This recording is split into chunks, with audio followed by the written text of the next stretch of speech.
Okay, Lisa, you have 5 minutes for your presentation. That's a 4-minute mark. We'll have a sign indicating you have 1 minute left. Whenever you're ready to go.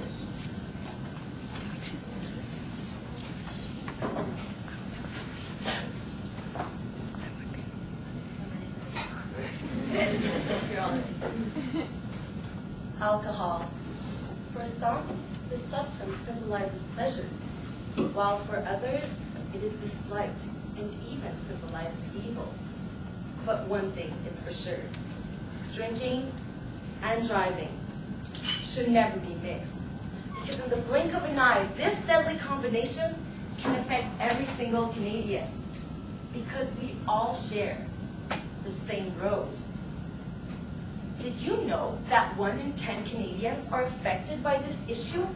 I wonder, have any of you ever been affected by drinking and driving?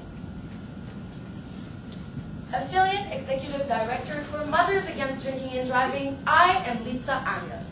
Department of Justice Canada, I am here to present the effects of alcohol and how the current law has become a guessing game. This will lead to why you must support the implementation of a zero-tolerance policy. Please hold your questions until the end of my presentation. Now, why do individuals act so differently when they drink? Well, within the 91st seconds that alcohol is consumed, it affects the entire body. It begins by affecting the central nervous system, which means that the emotions, memory, learning, as well as the judgment is impaired. It then goes on to affect the brain, which means that individuals become restless as well as show signs of stupor. Individuals who consume as little as 1 drink have an impaired judgment and should not be making responsible decisions, especially if that could hurt themselves and others. You hear it all the time, the good old, I didn't drink that much, I'm okay to drive, but how much is too much? Currently, the law on drinking driving is, if an individual has 0.07 milligrams of alcohol in their blood, then they are responsible and may drive on. But if an individual has 0.08 milligrams of alcohol in their blood, then they are a danger to society and will immediately face societal as well as legal repercussions. The average Canadian is not equipped with a breathalyzer machine and cannot know the level of alcohol in their own body, as it depends on factors such as age, gender, weight, mood, tolerance, time of consumption. The current law on drinking and driving is not right, as it draws a very fine line between 0.07 and 0.08, making an individual responsible or irresponsible. The current law creates ambiguity, which results in mistakes that can affect everybody. 2 little boys from my hometown were walking down the sidewalk and were hit and instantaneously killed by a drunk driver. Because this issue affects so many Canadians, efforts have been made to raise awareness, and this has made a difference, lowering the number of victims. But the ongoing problem of drinking and driving remains. Every year, 17,000 Canadians die due to this issue.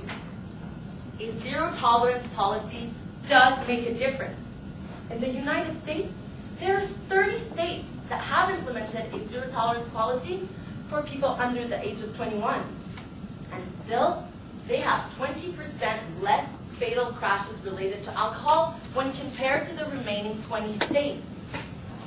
Every year, Canada invests $114 billion to try and prevent the problem from happening before it is too late. But it is too late, and that is why we must implement a zero-tolerance policy, as we will be investing resources before to prevent the problem from happening. The law must be, if you choose to drink, you cannot choose to drive. We know that individuals who consume alcohol have an impaired judgment and are not apt to making responsible decisions. The current law has become a deadly guessing game and must be replaced by a zero-tolerance policy. Too many lives have already been wasted.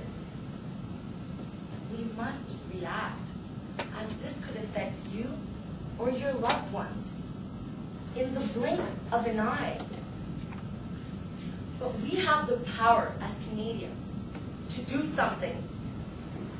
We must implement a zero-tolerance policy, as this will make a difference and is the only road that Canadians must take.